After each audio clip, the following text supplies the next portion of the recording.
welcome to another exciting edition of Annie's Eats. Today we'll be making caramel brownies, but first we're going to start off by making ourselves a sandwich. So first take your bread out of the package, as you can see we've already done, and then proceed to take an excessive amount of Nutella and put it on your bread. Looks delicious.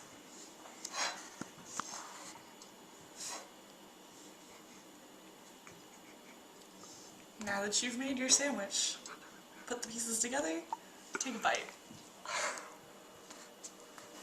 As soon as you finish eating your wonderful sandwich, be sure that you prepare your pan with tinfoil and cooking spray, because if you don't, then you're never going to get these brownies out of the pan, because caramel it's just not nice when it comes to cleaning.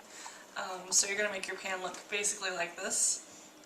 And then as soon as you've done that, you are going to take about 2 cups of Ghirardelli 60% chocolate and put it in a bowl.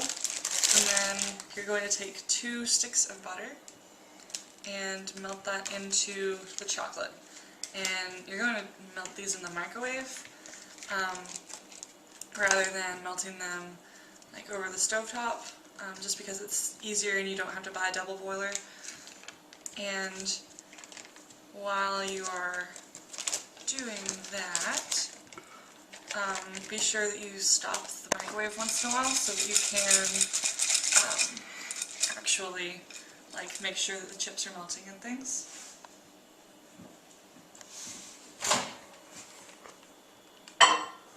So I'm going to put that in there and start it for 30 seconds.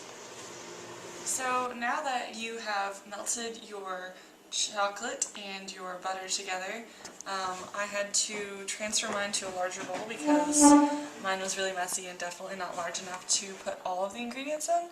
So once it has gotten to the consistency of like hot fudge, you're going to put it in this new bowl, and then also you're going to want to preheat your oven to 350 degrees, just so that whenever you've finished this step of the baking process, you can go ahead and pop your brownies in the oven. So now that this has reached the state, we are going to mix in 1.5 cups of granulated sugar, and then to measure out a teaspoon of vanilla. If you don't have a measuring set of spoons, probably should get some if you don't do a lot of baking, because it'll be kind of hard to eyeball a teaspoon of vanilla just with a regular teaspoon. So mix that in, and then you're going to crack 4 eggs. Probably not drop the eggs in there.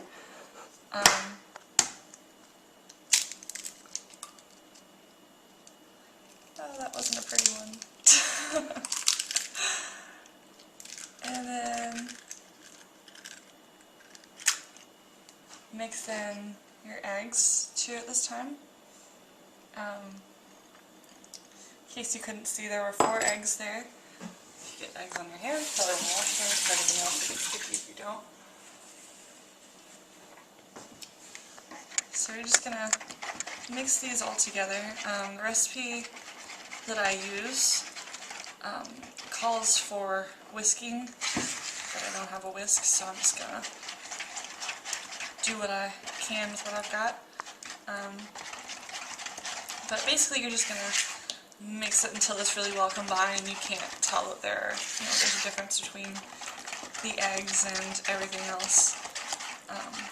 If you can still see pieces of the eggs, then you haven't mixed it well enough.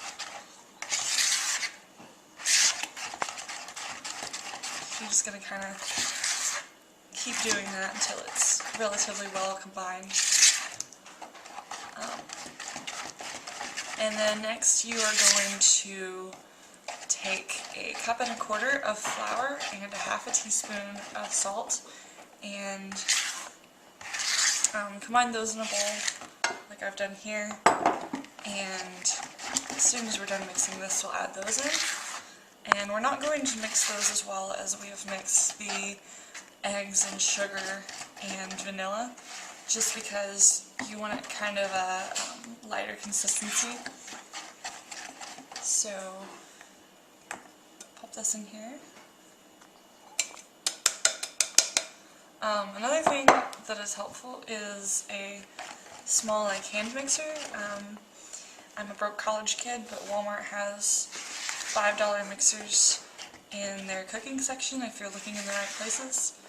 They kind of hide them because they'd rather you buy the $400 KitchenAid appliances, but it is there. So if you want a small hand mixer, it's about $5 or $6.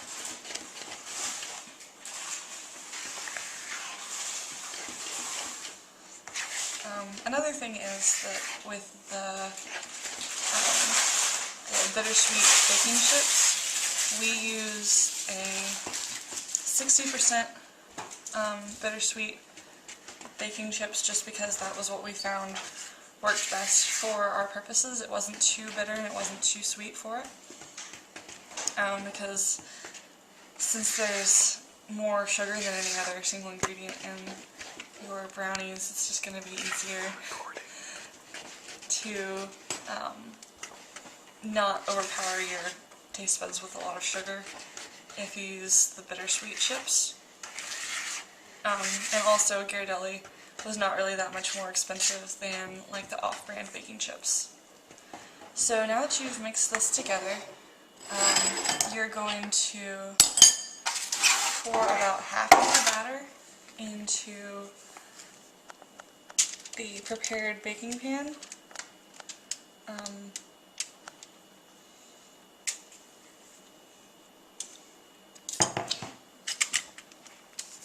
Don't be afraid to try the batter.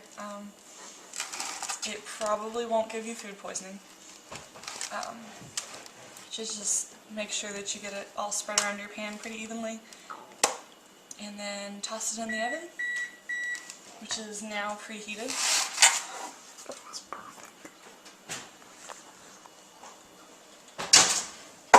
Also make sure that you don't leave things in the oven.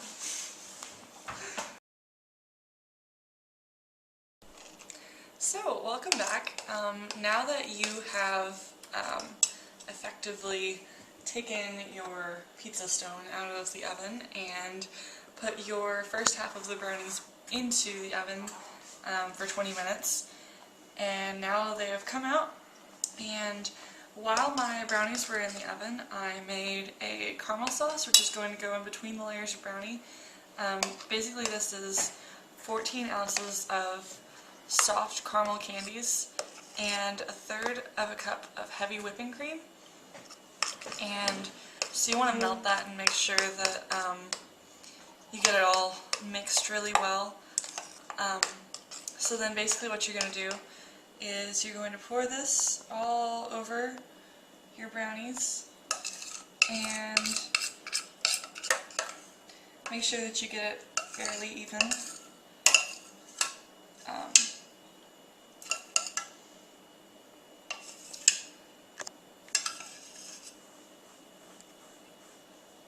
So just going to use your spoon to smooth that out all along the top. And then after you have made your layer of caramel, you're going to take your last half of the brownies and pour them, kind of stiff. I'm going to pour this down over the top of your caramel. And because mine is a little rough, it's going to be kind of hard to do this. But what you're going to do is you're going to try to spread this out as evenly as possible across the top of the brownies. The last time I made these, it actually kind of worked to marble it into them, which basically means that you take a spoon or something and like or a knife and kind of work it between, like make swirls in your mixture, and makes it look kind of like marbles. So that's probably going to happen again this time because I let my batter sit out while the rest of it was in the oven, which is probably not the greatest idea I've ever had. So basically, after you get this all evenly spread, obviously this is not the best example, but for time's sake, I'm going to just kind of smooth it a little bit quicker. You can probably see that some of the caramel is just mixed in with the top of this. And so now we're going to stick it back in the oven for another 20 minutes, and we're going to check on them, and they should be done.